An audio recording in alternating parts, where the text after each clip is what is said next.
What's up, guys? We are back with a full slate of NBA action here on Sunday, January 5th. We're going to break down every NBA game tonight and look at bets on the side and over-under, and I might be back in the afternoon to throw some player props in the pinned comment once injury reports are confirmed. In terms of a recap, guys, we were on the NFL yesterday, and we wish we would have stayed on the NBA because things did not go our way. We did nail our favorite play of the day, so I guess we deserve maybe a little bit of credit there. The over in that Cleveland-Baltimore game looked good as gold to me, and it did come through for us, but man, our props in that game didn't come through either. We kind of got screwed there in the fourth quarter, and the Bengals minus 2.5, they definitely should have covered that. Didn't. Some key mistakes there from Burrow and stuff just doomed that play.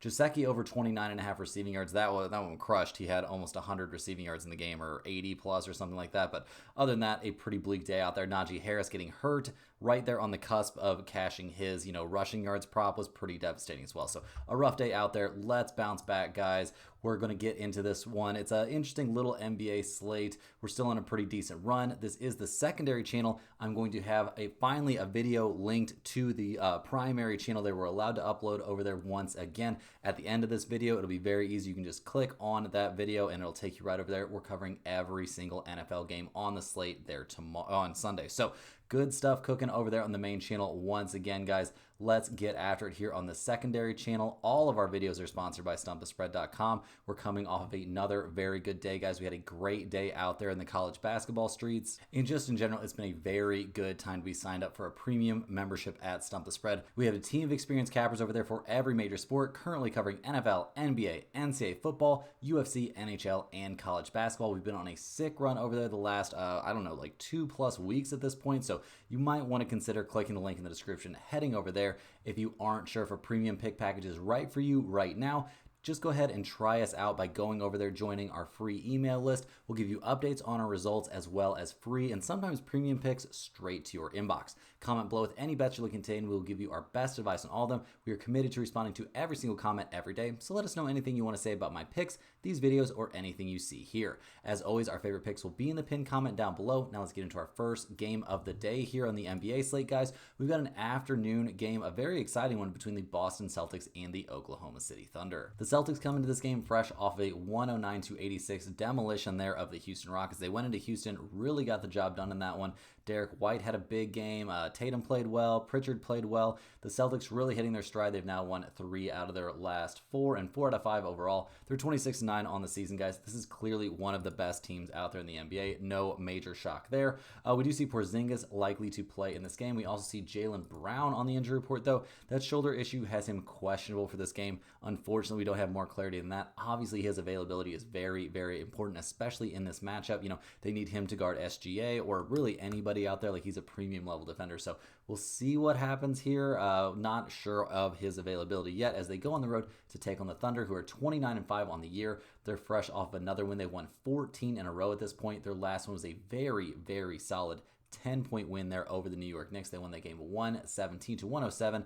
SGA put up 33 points. Just another very good win. They rallied. They were down in that game. They ended up coming back in the fourth quarter to get that win. They were playing on back-to-back nights as well. So just a lot of reasons that game there for the Thunder was very, very impressive. And at 29-5 on the season, this game looking very much like a NBA Finals, possible, preview here. The Thunder come into this game healthy. Obviously no Caruso. Obviously still no Chet Holmgren. So they're hoping when they, possibly do meet this Boston team in the finals that they'll have both of those guys available. We'll have to see, but they are very much ready for this game. And looking at the numbers, the odds makers have it at pretty much a coin flip. The Thunder are -2 here playing at home. We've got a total of 221.5. Boston 7-8-1 against the spread on the road. They are 6-18-1 against the spread when they're coming off of a win. So not a team that usually plays great coming off a win. The Thunder are 11-5-1 against the spread at home this season, so very good at home. They're also 19-8-1 against the spread when they are coming off a win. So guys, we're not going to overcomplicate this. I really like the Thunder here at -2.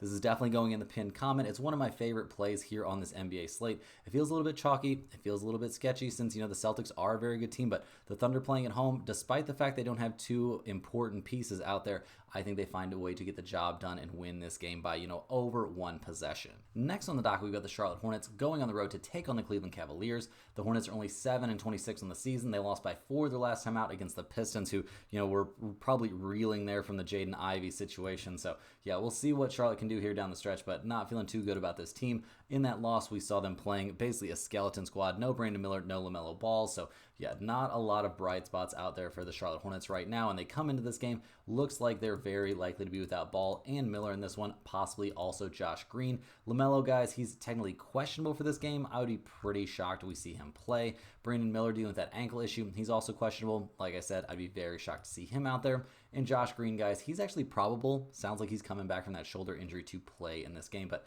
really, guys, things not looking great out there for the Charlotte Hornets coming into this game as they take on the Cleveland Cavaliers, who are obviously probably the best team in the Eastern Conference right now. They're 30-4 in the season, fresh off a 12-point win there at Dallas. They're back home now. They had a very successful 4-game road trip, knocking off the Nuggets, the Warriors, the Lakers, and the Mavs. So it doesn't really get too much better than that, guys. I mean, Cleveland's playing great. They come into this game healthy.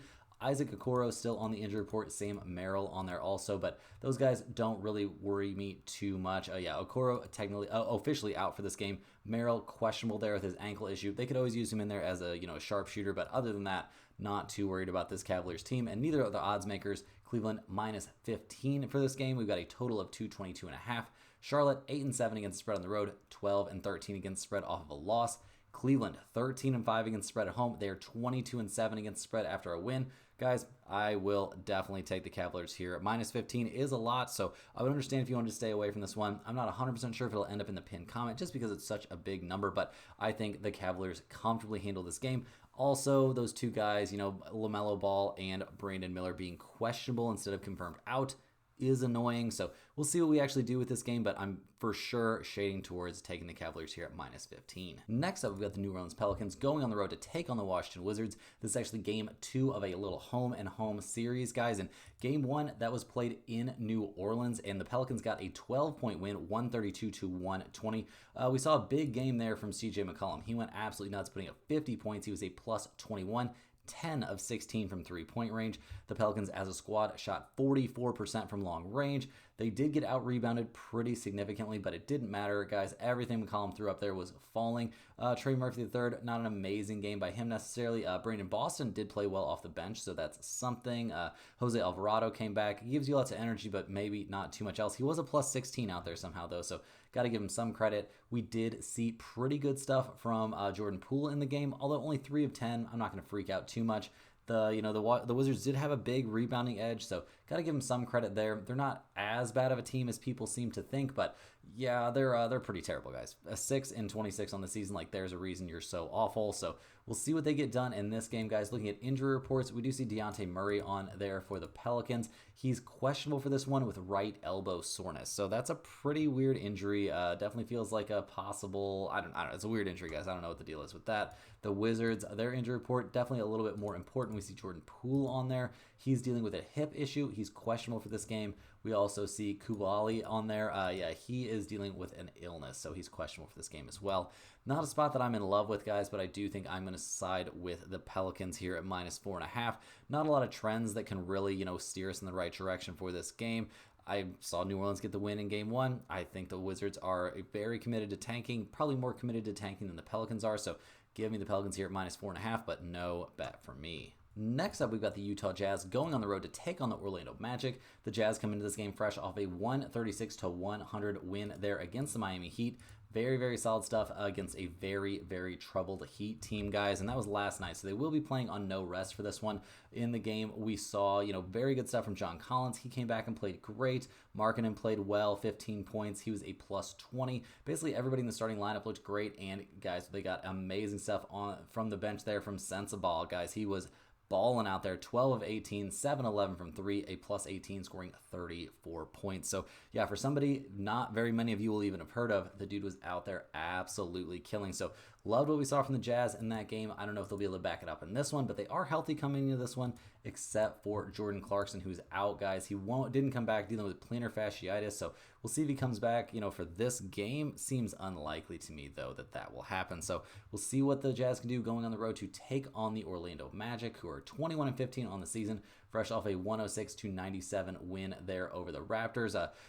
Tristan Da Silva going nuts, guys. 25 points in the game. Jalen Suggs dealing with severe back spasms, had to be wheeled off the court in a wheelchair. You don't see that every day. So that was pretty brutal. Hopefully he's okay. This team cannot afford any more injuries right now, guys. They are super banged up. No Suggs for this game. It's looking like, obviously, Anthony Black also listed as out dealing with a back issue. Like, is everybody's back going to break down now? Like, what is going on out there for the Orlando Magic? It's just been a brutal, brutal season. So looking at the numbers for this game, it's pretty shocking to see the Magic 6.5-point favorites. We've got a total of 212 out there. The Jazz are 11-8 against the spread on the road. They're 1-3 against the spread on no rest, but they're 5-2 against the spread this season when they have a rest disadvantage.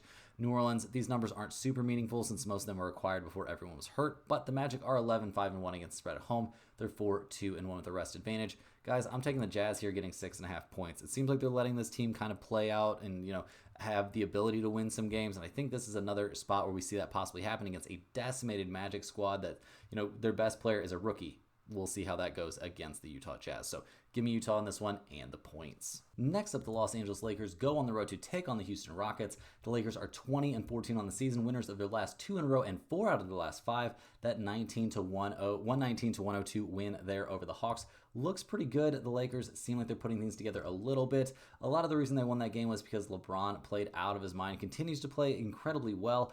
30 points for him in that game and 8 assists. Anthony Davis went nuts, 19 rebounds, 18 points, 3 steals, and 3 blocks. They just played amazing. They played high-effort basketball, and they're a better team than the Atlanta Hawks when they really put everything together.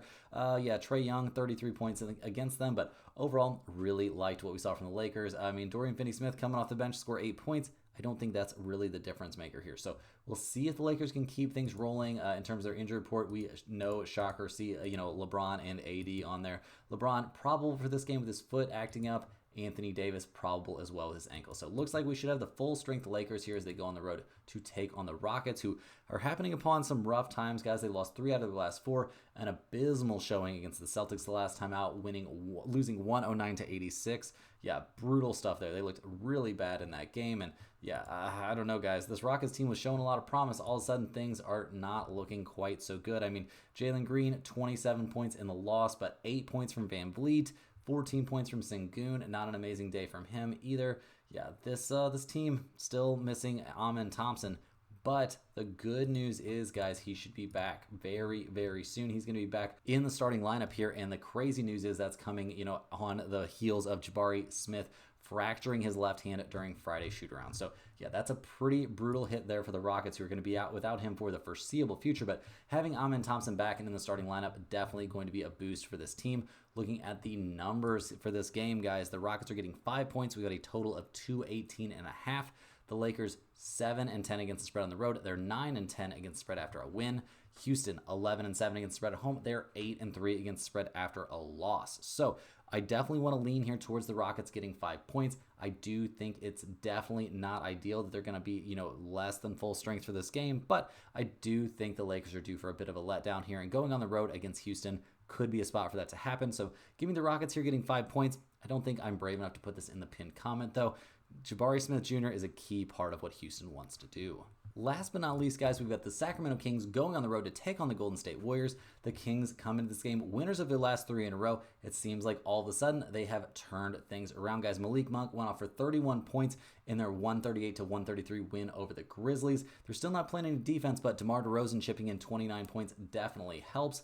Overall, I don't think this Kings roster is constructed correctly. I don't think their head coach was the problem, though. So I do think we're going to see issues crop back up for this team. But right now, they're playing by far their best basketball of the season. And maybe that can continue here. In terms of their injury report, we do see Fox on there and Keegan Murray.